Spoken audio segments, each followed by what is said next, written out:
இப்ப என்னை வந்து கொண்டு போய் என் மேல பென்ஷனை கொடுத்து அதை கொடுத்து எது கொடுத்து எது பண்ணாலும் என்ன பண்ண போறாங்க? சஸ்பெண்ட் தான் பண்ண போறாங்க. நான் 3 மாசம் எடுத்து 4வது மாசம் வெளியே தான் வர போறேன். மறுபடியும் டியூட்டிக்கு தான் வர போறேன். இந்த கேஸ் என்ன போகுது? கோர்ட்டுக்கு தான் போவோம். நீங்க அந்த வேலை இல்ல அப்படி எக்ஸ்ட்ராடினரியா நான் 33 வருஷம் சர்வீஸ் முடிச்சு போய் சார் போலீஸ்ல நான் இப்ப அவங்களையும் மிரட்டி வச்சு நான் ஹோல்டு பண்ணி வச்சிருக்கிறேன். இப்ப நீங்க எப்படி எக்ஸ்ட்ராடினரியா எந்த கேஸ் கொடுத்தாலும் கடைசியா காசு யாருக்கு இல்லாம போயிடும். அவங்களும் லோன் வாங்க முடியாது, நாமளும் இது பண்ண முடியாது. முறையான நடவடிக்கைக்கு பதிலா கட்ட பஞ்சாயத்தா? காவல் அலுவலகத்தில் அதிர வைத்த புகார். என்னன்னு கொடுத்தோம்?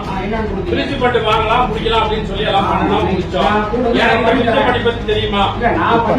தமிழழகன், பிரேமா, விக்னேஷ்குமார் அப்படின்னு அவங்களுக்கு ஒரு 1.5 கோடி ரூபாய் பணம் கொடுத்துருக்காங்க. அந்த பணத்தை திருப்பி கொடுக்க அவங்களால முடியாதனால அந்த பணத்தை திருப்பி கொடுக்க சொல்லி கேட்குறப்ப அவங்க பணத்தை தர முடியாது அப்படின்னு சொல்லிட்டு போலீஸ் சரவணன் மூலியமா எங்களை கட்ட பஞ்சாயத்து பண்ணி எங்களுக்கு ஒரு கொலை மிரட்டல் விடுறாங்க. எங்களுக்கு சட்டப்படி எங்களுடைய பணத்தையும் எங்களுக்கு உண்டான பாதுகாப்பையும் அளிக்கிறதுக்காக நாங்கள் டைரக்டா காவல்துறை ஆணையாளர் அவர்கள் நேரில் பார்த்து பெட்டிஷன் இப்ப கொடுத்துருக்கோம். கோயம்புத்தூர் கார்பரேஷன் லிமிட்ல இருந்து 2 கிலோமீட்டர்ல லேண்ட் 8 lakhsக்கு ஸ்ரீ பேபி ப்ராப்பர்ட்டிஸ் கோயம்புத்தூர்.